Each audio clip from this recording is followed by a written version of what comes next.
নমস্কার, আমি বাবলি। স্টিম রাইসে আপনাদের সকলকে স্বাগত জানাই। প্রত্যেক ছুটির দিনের মতোই আজকে সকালটাও শুরু করলাম গাছে জল দিয়ে। প্রত্যেক দিন যেহেতু সময় করে উঠতে পারি না, কারণ মেয়ের স্কুল থাকে, আরও অন্যান্য কাজকর্ম থাকে, সে কারণে ছুটির দিনগুলোতে আমি সকালটা শুরু করি এই গাছগুলোর পরিচর্যা দিয়েই।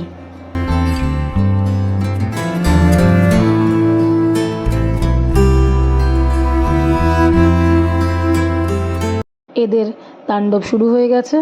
যেহেতু আজকে দিদির ছুটি, ভাইয়ের তো আজ বিশাল মজা, দিদির সঙ্গে খেলায় মত্ত। আজকে কালী পুজোর ঠিক পরের দিন। নিয়ম অনুযায়ী আমাদের পরিবারে আজকে আমিষ রান্না হয়, তাই আমরা আজকে ইলিশ মাছের পদ রান্না করছি। চলুন শেয়ার করি কেমন লাগছে, একবার বলবেন কিন্তু। যথারীতি ইলিশ মাছটিকে নুন, হলুদ, একটু সর্ষের তেল, এগুলো দিয়ে মাখিয়ে নিচ্ছি। আর যে সর্ষে বাটাটা দেখছেন, এই সর্ষে বাটার মধ্যে কিন্তু আমি একটু টক দই মিশিয়ে নিয়েছি, সেই কারণে এতটা সাদা লাগছে। আসলে আমার সর্ষে বাটাতে না, জানেন তো, একটু তেতো হয়ে যায়। তো অনেকে বলে নুন দিয়ে সর্ষে বাটলে বুঝি তেতো হয় না, আমার তাতেও তেতো হয়। আমি সে কারণে আমার ট্রিক ফলো করি, একটু টক দই মিশিয়ে নিই, তাতে কিন্তু তেতোটা আমার হয় না।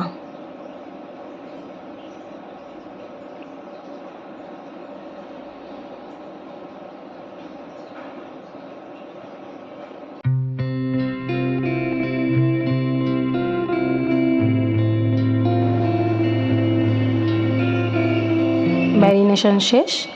এবার এই কাঁচা লঙ্কাগুলো একটু চিড়ে ওর উপর সাজিয়ে দেব। সাজিয়ে দেওয়ার একটাই কারণ, একটু দেখতে ভালো লাগে, আর তার সঙ্গে কটা কাঁচা লঙ্কা দিচ্ছি সেটাও একটা হিসেবের মধ্যে থাকে। যদিও আমার মেয়ে আজকে খাবে, সে কারণে আমি কাঁচা লঙ্কাটা কম দিলাম। এবার শুরু হয়েছে ইলিশ মাছের রেসিপি। কড়াইতে সর্ষের তেল দিয়ে দিলাম যথারীতি। এরপর একটু কালো জিরে ফোড়ন দিয়ে দেব, সঙ্গে কয়েকটা কাঁচা লঙ্কা চিড়ে আমি তেলের মধ্যে দিয়ে দিই, যাতে ফ্লেভারটা খুব সুন্দর আসে। কিন্তু আজকে আমি ওই রেসিপিটা, ওই প্রসেসটা স্কিপ করে গেছি, কারণ আমার মেয়ে বেশি ঝাল খেতে পারে না। তারপর সর্ষে বাটা গোলা জলটা এর মধ্যে ঢেলে দিলাম। তারপর একটু একটু করে নুন, একটু মিষ্টি, সঙ্গে আর একটু জল, এভাবে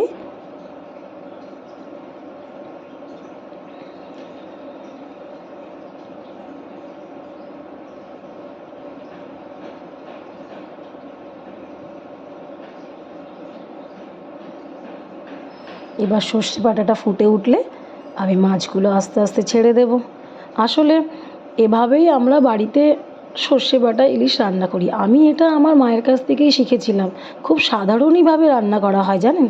আর জানি বাংলার প্রত্যেকটা ঘরেই সর্ষে ইলিশ রান্না হয়, প্রত্যেকের আলাদা আলাদা কিছু ট্রিক থাকে হয়তো। আমার কোনো আলাদা ট্রিক নেই। আমি সাধারণভাবেই যেভাবে ছোটোবেলায় মাকে দেখেছি রান্না করতে, মায়ের কাছে শিখেছি, সেভাবেই রান্না করি। সঙ্গে একটু জল দিয়ে দিলাম যাতে ঝোলটা একটু বেশি হয়। আর এরপর আস্তে আস্তে এক এক করে মাছগুলো দিয়ে দেব।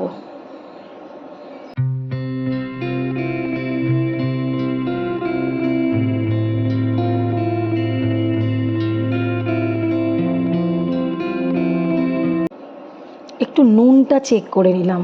জানেন, এটা তো জানেনই, প্রত্যেকটা বাঙালি মেয়েরই একটা ট্র্যাডিশান বলতে পারেন। একটু করে খুন্তি দিয়ে বা এক চামচ করে এক ফোঁটা ঝোল তুলে নিয়ে একটু চেখে নেওয়া যাকে বলে।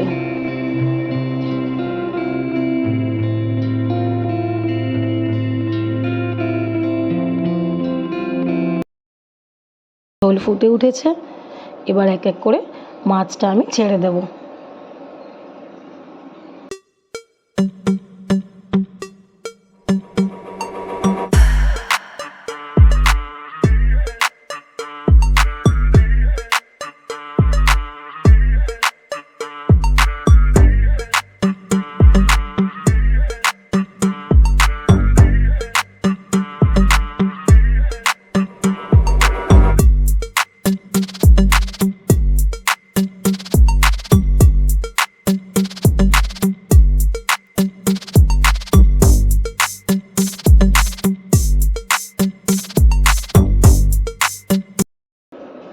ব্যাস এক এক করে মাছগুলো ছাড়া হয়ে গেল। যতটুকু সর্ষে বাটা থালাতে লেগে আছে সেটুকু আমি কাচিয়ে দিয়ে দিই।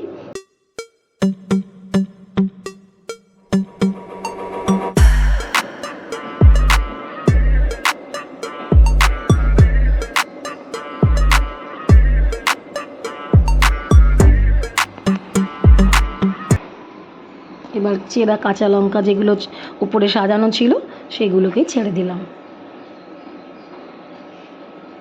একটু সামান্য একটু চিনি দিয়ে দিলাম। জানেন, যদি কোনো নুন মিষ্টির ব্যালেন্স থাকে না, তাহলে রান্নাটা খুব ভালো হয় আমার মনে হয়। আমি যে কোনো রান্নাতেই সেটা রান্নার ধরন বুঝে নুন আর মিষ্টিটা ব্যালেন্স করি। একটু মিষ্টি বেশি খেলে যেটা ভালো লাগবে সেখানে মিষ্টি বেশি দিই, যে রান্নায় মিষ্টি কম ভালো লাগবে সে রান্নায় মিষ্টি কম দিই, বাট মিষ্টি আমি দিই। একটু সর্ষের তেল কাঁচা ছড়িয়ে দিলাম, কারণ ঝোলটা তো ফুটে উঠেছে। একটু ধনেপাতা ছড়িয়ে দিলাম।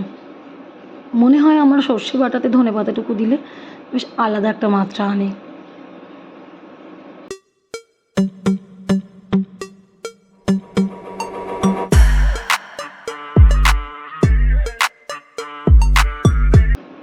ব্যাস একটু নেড়ে দিলাম।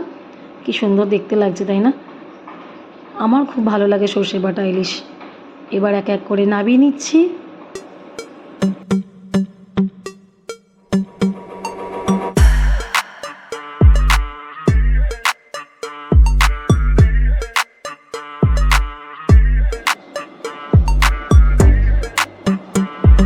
সর্ষে ইলিশ রান্না হলে আমাদের বাড়িতে আরেকটা রেসিপি হয়, ইলিশ মাছের মাথা দিয়ে টক।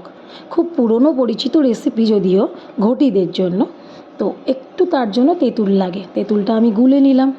তো তেঁতুলটা গোলার পরে সেটা ছেঁকে নিতে হয়, সেটাই করছি এখন। এটা আমার শাশুড়ি মায়ের খুব পছন্দের রেসিপি, যদিও বলে এটা ঘটিদেরই রেসিপি। তো তারপর আমরা তেঁতুল গোলার পর এবার ইলিশ মাছের মাথাটা সর্ষের তেলে ভেজে নিলাম। ভেজে তোলার পর যে তেলটি থাকে ওর মধ্যে সামান্য একটু শুকনো লঙ্কা সঙ্গে একটু কালো সর্ষে ফোড়ন দিয়ে দিতে হয়। দিলাম, দেওয়ার পর ওই তেঁতুল গোলা যে জলটা সেটা দিয়ে দিতে হয়। সেটা আমি এবার দিয়ে দেব।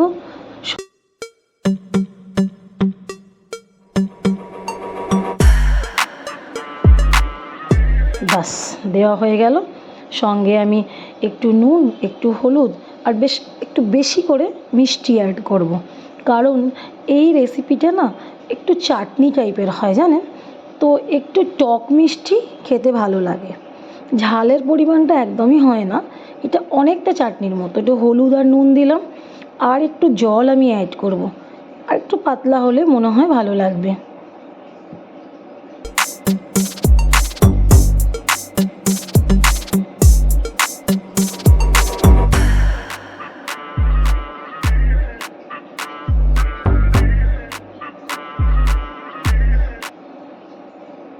এই চিনি দেওয়া শুরু করেছি, বেশ অনেকটা চিনি দিয়ে দিচ্ছি, যেহেতু অনেকটা চাটনি ফ্লেভারে আসবে।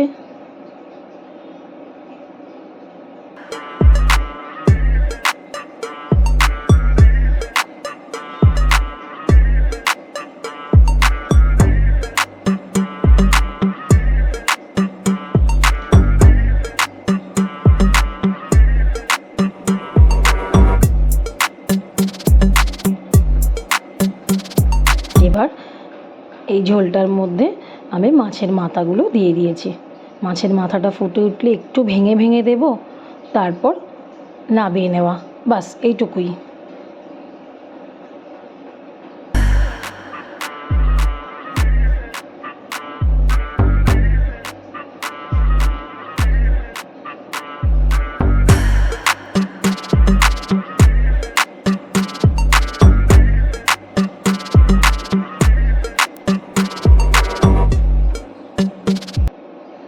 এই হলো আজকের মেনু আমাদের, দেখতেই পাচ্ছেন।